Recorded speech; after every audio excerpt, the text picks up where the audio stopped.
इस video को like करें, हमारे चैनल को सब्सक्राइब कर बेल। मास्टर मोहम्मद रहीम की खास न्यूज़। आज भुसावल में पत्रकार परिषद नीता लबड़े तहसीलदार मैडम के हस्ते 22,991 विद्यार्थी जाति दाखला उत्पन्न दाखला विषय में नीता लबड़े जी मैडम ने क्या कहा, आइए देखते रहिए न्यूज़ मास्टर। तहसीलदार भुसावळ, आजची जी पत्रकार परिषद आहे ती यासाठी बोलवलेली आहे की आपले जे विद्यार्थी आहेत सर्व 8वी पासूनचे ते 12वी पर्यंत किंवा ग्रॅज्युएशन पर्यंत त्या सर्व विद्यार्थ्यांना ना जातीचे दाखले, नॉन क्रिमिलियर, उत्पन्नाचे दाखले, रहिवास प्रमाणपत्र, नॅशनॅलिटी आणि विविध दाखल्यांची आज आता पुढच्या शिक्षणासाठी गरज पडणार आहे। तर ते दाखले त्यांना सुलभ रीतीने आणि शासकीय फीमध्ये आणि शाळेतूनच उपलब्ध करून देण्याचं नियोजन माझं आहे आणि ते नियोजन मी पालकांपर्यंत आणि विद्यार्थ्यांपर्यंत पोहोचवण्यासाठी आजची पत्रकार परिषद इथे बोलवलेली आहे। आपल्या तालुक्यामध्ये साधारणतः 22,991 विद्यार्थी सध्या 8वी ते 12वी आणि ग्रॅज्युएशनपर्यंतचं शिक्षण घेऊन राहिलेले आहेत। त्यामध्ये 57 माध्यमिक आणि 4 महाविद्यालय आहेत आणि एक आपल्याकडे इंजिनिअरिंग कॉलेज आहे। तर या सर्व विद्यार्थ्यांपर्यंत आपल्याला पोहोचायचं आहे आणि त्यांना दाखले जे आहेत ते वेळेत उपलब्ध करून द्यायचे आहेत, कुठल्याही परिश्रमाविना त्यासाठीची आहे। मॅडम कशा पद्धतीने? तर यासाठी मी शुक्रवारी सर्व गटशिक्षण अधिकारी आणि सर्व HM आणि सर्व प्रिन्सिपॉल्स यांची बैठक घेतली, त्यांची ऑनलाईन बैठक घेतली आणि ऑफलाईन बैठकसुद्धा मी बोलवलेली आहे। तर त्यांना मी या उपक्रमाविषयी सांगितलं। हा उपक्रम असा राहील की आजपासून CSC सेंटरवाल्यांची सुद्धा मी मीटिंग घेतलेली आहे। CSC सेंटरवर आपल्या नागरिकांनी जाणं अपेक्षित असतं आणि तिथे ते ॲप्लिकेशन सादर करतात कुठल्याही दाखल्यासाठी आणि ते ॲप्लिकेशन मग आमच्याकडे फॉरवर्ड केलं जातं। तर त्यामध्ये बराचसा पिरियड निघून जातो, वेळ निघून जातो आणि दाखल्यांची अचानक आवक वाढल्यामुळे आमच्याकडे सुद्धा जास्त पिरियड लागतो याचा। तर ते सर्व टाळण्यासाठी आणि कमीत कमी कालावधीमध्ये हे दाखले आपल्याला उपलब्ध करून द्यायचे आहेत, त्यासाठी आपल्याला हे उपक्रम राबवायचा आहे। तर CSC सेंटरवाले आजपासून प्रत्येक शाळेमध्ये जाणार आहेत।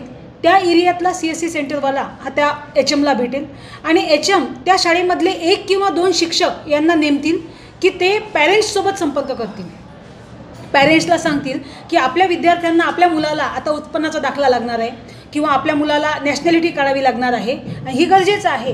तर त्यासाठी तुम्ही सेतू केंद्रावर डायरेक्ट न जाता आमच्याकडे ॲप्लिकेशन्स जमा करा आणि त्यासाठी कुठले डॉक्युमेंट्स लागणार आहे त्याचंसुद्धा लिस्ट सेतू महासेवा केंद्रवाले जे आहेत ना ते त्यांना आजच देणार आहेत, म्हणजे आजपासून। तर त्यांच्याकडे लिस्ट असेल, कुठलं डॉक्युमेंट कुठल्या याला लागणार आहे ते पॅरेंट्सच्या ग्रुपवर ते टाकतील, म्हणजे पॅरेंट्सला माहीत होईल की मला उत्पन्नाचा दाखला काढायचा आहे तर त्यासाठी कुठलं डॉक्युमेंट लागणार आहे। आणि जर शाळेतूनच उपलब्ध होणार असतील तर ते त्यांच्यासाठी सोयीचं आहे, कारण शिक्षक हा अतिशय विश्वासातला असतो।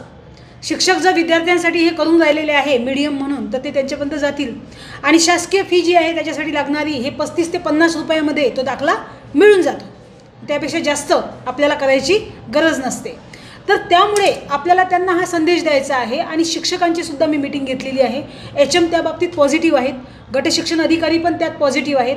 मागच्या महिन्यात मी वराड सीम जे गाव आहे तिथे गेलेली होती, तिथल्या विद्यार्थ्यांना आम्ही जवळपास 147 दाखले असे तत्काळ काढून दिले आणि त्या विद्यार्थ्यांना वाटप पण केले आणि ते मला अतिशय चांगलं वाटलं। विद्यार्थी खूप खुश होते, पॅरेंट्स पण आनंदी होते की आम्हाला जास्त फिरावं लागलं नाही। आणि हे 2 गोष्टी होतात, आता आपल्याकडे उन्हाचं प्रमाण फार वाढतं। उन्हामध्ये जेव्हा पालक महासेवा केंद्रावर शहरांमध्ये इकडे तिकडे भटकतात तेव्हा त्यांना त्रास होतो, मोठमोठ्या लाईन लागतात सेवा केंद्रावर आणि रेटबाबत त्यांना मग हे होतं की किती रेट घ्यायचा नेमका, गर्दी वाढलेली असते। आमच्याकडे पण गर्दी वाढलेली असते, अचानक येतात, त्यामुळे आमच्याकडून उशीर होतो बरेचदा। त्यामुळे अशा पद्धतीनं शाळेतून जर आले तर रोजच्या रोज आम्ही ते दाखले देण्याचा प्रयत्न करू आणि माझ्या उपक्रमानुसार 3ऱ्या दिवशी विद्यार्थ्याला दाखला शाळेत गेला पाहिजे, या पद्धतीनं मी नियोजन केलेलं आहे। आणि माझा विश्वास आहे की एवढे 22,991 विद्यार्थी आहेत आणि या वर्षभरात पण मी बरेचसे दाखले दिलेले आहेत, तरी यावर्षी जर समजा विद्यार्थ्यांना दाखले पाहिजे आहेत तर त्यांनी शिक्षकांशी संपर्क करावा।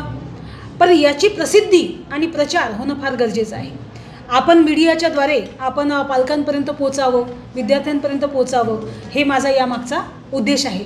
त्यामुळे पालकांना आणि विद्यार्थ्यांना माझं आवाहन आहे की या संधीचा त्यांनी फायदा घ्यावा, परिपूर्ण असा प्रस्ताव शिक्षकांकडे द्यावा परिपूर्ण असा प्रस्ताव मी पुन्हा हे करते, कारण त्यामध्ये जर महत्त्वाचं डॉक्युमेंट मिस असेल तर मात्र तो पेंडिंग राहील आणि यामुळे मात्र मग आपली मोहिमेचं हे होऊ शकतं. त्यामुळे जे डॉक्युमेंट आपल्याला लागणार आहेत ते डॉक्युमेंट्स आपण परिपूर्ण दिले पाहिजे. आणि उत्पन्नाचा दाखला काढण्यासाठी आपल्याला उत्पन्नाचं द्यावं लागतं, स्वघोषणापत्र देतो, पण तो कास्ट सर्टिफिकेट असा विषय आहे की त्याला विशिष्ट कालावधीच्या आधी तुमचं डॉक्युमेंट कुठल्या तालुक्यातलं आहे ते लागतं.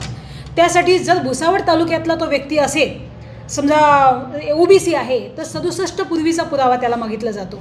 तर 67 पूर्वीचा जर भुसावळ तालुक्यातला तो आहे तर मग तो पुरावा आपल्या रेकॉर्ड रूममधून मिळू शकतो. त्यामुळे रेकॉर्ड रूमसुद्धा माझं ओपन राहणार आहे.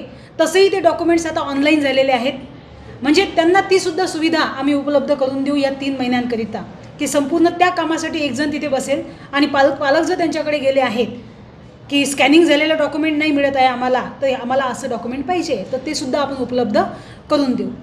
सदर मोहीम जी आहे, शाळेतच विद्यार्थ्यांना जे दाखले आपण उपलब्ध करून देतो आहे विविध, ही मोहीम राबवण्यासाठी मला माननीय जिल्हाधिकारी आयुष प्रसाद सर, अपर जिल्हाधिकारी सर, RDC सर, आमचे SDO सर, या सर्वांचं मार्गदर्शन लाभलेलं आहे. आणि त्या मार्गदर्शनानुसार मी ही मोहीम माझ्या भुसावळ तालुक्यामध्ये राबवते आहे.